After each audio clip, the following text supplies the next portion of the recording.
में आए। विश्वविद्यालय ने डाक विभाग के साथ मिलकर जी हाँ, तो आज श्री राम अयोध्या आए हैं और जब अयोध्या में पदार्पण हुआ है तो मुख्यमंत्री योगी आदित्यनाथ ने उनकी आरती उतारी, उनका स्वागत किया। साथ में राज्यपाल आनंदीबेन पटेल भी लगातार मौजूद रही और देखिए कैसे कोरोना काल में कोविड प्रोटोकॉल्स का पालन करते हुए इस पूरे खास कार्यक्रम को आयोजित किया जा रहा है। वर्चुअली लाखों की तादाद में लोग इस कार्यक्रम का हिस्सा बन रहे हैं और ये इस वक्त मंच पर आप श्री राम और माता जानकी को देख रहे हैं और लक्ष्मण साथ में भारत मिलाप का भी कार्यक्रम बस कुछ ही पलों में होगा। मुख्यमंत्री योगी आदित्यनाथ है जिन्होंने स्वागत सत्कार किया, तब की तस्वीरें हम आपको दिखा रहे थे और देखिए पूरे कार्यक्रम की रूपरेखा कैसी रहने वाली है, इसको लेकर के सभी को कॉपी भेंट की जा रही है। मुख्यमंत्री अयोध्या से सीधी तस्वीरें हम आपको दिखा रहे हैं। तमाम गणमान्य अतिथि यहाँ पर पहुंचे हुए हैं मंत्री योगी सरकार में, वो भी इस कार्यक्रम में शिरकत कर रहे हैं। खुद मुख्यमंत्री योगी आदित्यनाथ, क्योंकि सरयू तट पर जो आरती होती है मुख्यमंत्री उसमें हिस्सा लेते हैं और इस बार तो ये मौका और ज्यादा खास हो जाता है क्योंकि एक तरफ श्री राम का भव्य मंदिर निर्माण हो रहा है और दूसरी तरफ आज विश्व रिकॉर्ड बनने वाला है। 5,51,000 दिए एक साथ जब प्रज्वलित होंगे और पूरी अयोध्या को जगमगाएंगे तो एक नया कीर्तिमान स्थापित होगा। ये दीपोत्सव यह ऐतिहासिक होगा और इसकी ख्याति पूरी दुनिया में फैलेगी। और इस कार्यक्रम को कैसे, एक सपने को कैसे साकार किया जा रहा है, कैसे अमली जामा इस कार्यक्रम को पहनाया जा रहा है, उसकी तस्वीरें हम आपको दिखा रहे हैं। देखिए मंच पर मौजूद श्री राम और माता जानकी, एक दीप रामलला के जिनका स्वागत किया पुष्पक विमान से उतरते ही खुद मुख्यमंत्री योगी आदित्यनाथ ने। उत्तर प्रदेश के सूचना अब कोरोना काल में जब लाखों श्रद्धालु यहाँ पर नहीं पहुंच पाए हैं तो अपने आप में बहुत अनूठा रहने वाला है आज मुख्यमंत्री को सुनना भी, जब वो अपनी बात रखेंगे प्रदेशवासियों के सामने, पूरे देश के सामने, क्योंकि पहुंचना चाहते थे लाखों राम भक्त लेकिन पहुंच नहीं पाए। लेकिन इस अवसर का हिस्सा वो जरूर बन सकते हैं और लगातार 11 तारीख से ही, बुधवार से ही लगातार ये कार्यक्रम चल रहा है जो कि पूरी दीपावली संपन्न होने तक चलेगा और आज का दिन अपने आप में बहुत ज्यादा खास है। दिव्य दीपोत्सव पर राम नगरी में सदियों बाद त्रेता युग जैसी भव्यता और उल्लास देखने को मिल रहा है। जश्न का, उमंग का माहौल है।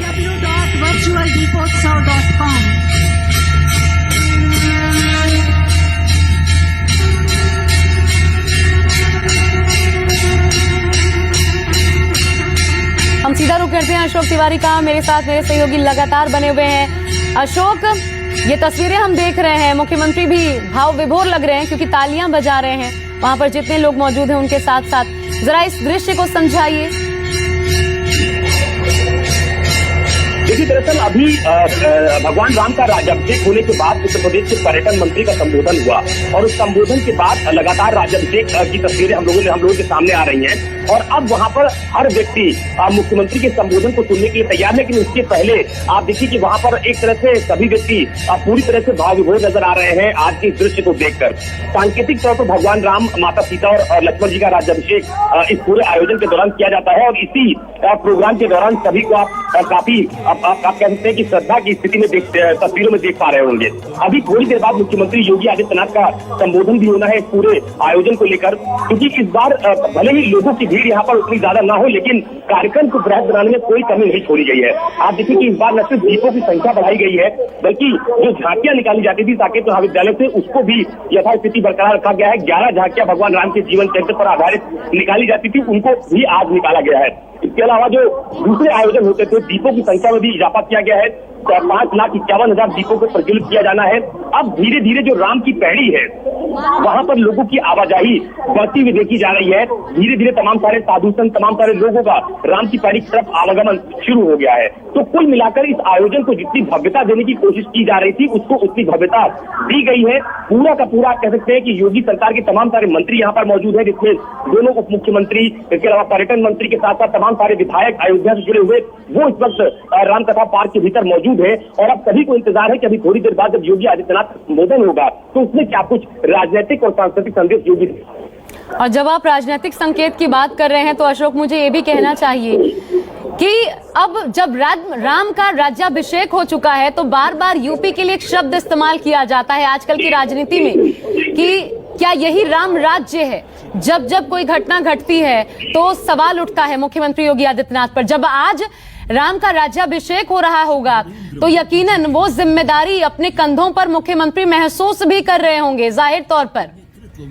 श्री राम की नगरी अयोध्या के सांस्कृतिक पर्यटन एवं अशोक, विधानसभा के इलेक्शन हुए वहां पर भी राम के नाम पर काफी सियासत देखने को मिली। योगी आदित्यनाथ ने तमाम सारी सभाओं को बिहार के राजनीतिक मंचों से संबोधित किया और उसमें भी राम का जिक्र किया। तो कुल मिलाकर जो अयोध्या से जुड़े हुए मंदिर आंदोलन की बात होती है, आज कम से कम वो इस लिहाज से बेहद बड़ा मुद्दा हो जाता है कि सुप्रीम कोर्ट के आदेश के बाद और दूसरी अहम बात जो बीजेपी नेताओं की तरफ से दावा किया जाता है कि बीजेपी सरकार रहते हुए अयोध्या में राम मंदिर निर्माण का रास्ता साफ हुआ है और उसपे वो पॉलिटिकल आप यूं कह सकते हैं कि माइलेज देने की कोशिश करते हुए नजर आते हैं। शायद उसी से जुड़ा हुआ आज एक संबोधन योगी आदित्यनाथ का देखने को मिलेगा, क्योंकि सुप्रीम कोर्ट के आदेश के बाद अयोध्या में मंदिर निर्माण का कार्य शुरू हो चुका है और सबसे पहले अयोध्या आने के बाद योगी आदित्यनाथ ने सीधे राम दरबार जो राम मंदिर परिसर है वहां पर जाकर पूजा अर्चन किया, दीप प्रज्वलित किए। और दूसरी सबसे अहम बात कि आज सिर्फ राम की पैड़ी पर ही दीप प्रज्वलित नहीं किए जाएंगे, बल्कि जिस वक्त 5,51,000 दीपों से राम की पैड़ी जगमगाएगी, ठीक उसी वक्त 11,000 दीप राम मंदिर परिसर के भीतर भी जलाए जाएंगे। तो एक बड़ा संदेश देने की पूरी कोशिश और कवायद है और शायद ये पहला अपने आप से बड़ा मौका होगा जब इतनी बड़ी संख्या में मंदिर परिसर के भीतर दीपों का प्रज्वलन होगा और उसके सिर्फ राजनीतिक मायने ही नहीं बल्कि उसके बड़े मायने भी तलाशे जा रहे हैं कि बीजेपी इसको भी कहीं ना कहीं एक बड़ा मुद्दा बनाकर उस पर पॉलिटिकल माइलेज देने की कोशिश करती हुई देखी जा रही है। अशोक, मुख्यमंत्री योगी आदित्यनाथ की जब बात हो रही है तो व्यक्तिगत तौर पर एक और चीज कहनी चाहिए, ये अपने आप में बहुत बड़ी बात है और इतिहास में जो अंकित होगी कि योगी आदित्यनाथ के कार्यकाल में राम मंदिर निर्माण का कामकाज शुरू हुआ, सुप्रीम कोर्ट का फैसला आया, उसके बाद जो दीपोत्सव का कार्यक्रम होता है वो हर बार नए रिकॉर्ड से स्थापित करता है। जाहिर तौर पर ये अपने आप में व्यक्तिगत तौर पर मुख्यमंत्री के लिए कितनी बड़ी बात है और ये खुद जो राम की राजनीति लोग करते आए हैं उनके लिए इसका क्या मतलब है? देखिए, जहां तक अगर आप अयोध्या की सियासत या राम मंदिर का जिक्र करें तो उसके लिए योगी आदित्यनाथ के लिए बहुत बड़े मायने होते हैं, क्योंकि मंदिर आंदोलन से योगी आदित्यनाथ लंबे समय तक जुड़े रहे हैं। मंदिर आंदोलन में जिस पीठ की वो पीठाधीश्वर है उस पीठ की भी अहम भूमिका देखी गई है। तो आज अगर योगी आदित्यनाथ मंदिर निर्माण के समय अयोध्या में भव्य दीपोत्सव के आयोजन में संबोधन करेंगे तो उससे कहीं ना कहीं उस बात का भी जिक्र होगा कि किन किन लोगों ने मंदिर आंदोलन के लिए संघर्ष किया, किन किन लोगों ने मंदिर आंदोलन के लिए अपने प्राणों की आहुति दी और आज वो दिन आया जब अयोध्या में जय श्री राम के नारों की गूंज है। अशोक, इसी गूंज के साथ आपको थोड़ा सा रोक रही हूँ, विराम देना पड़ रहा है, एक ब्रेक ले रहे हैं, लौट रहे हैं तुरंत इन्हीं तस्वीरों के साथ वापस। खुशियों से हर कोई नाचता है, सबने घर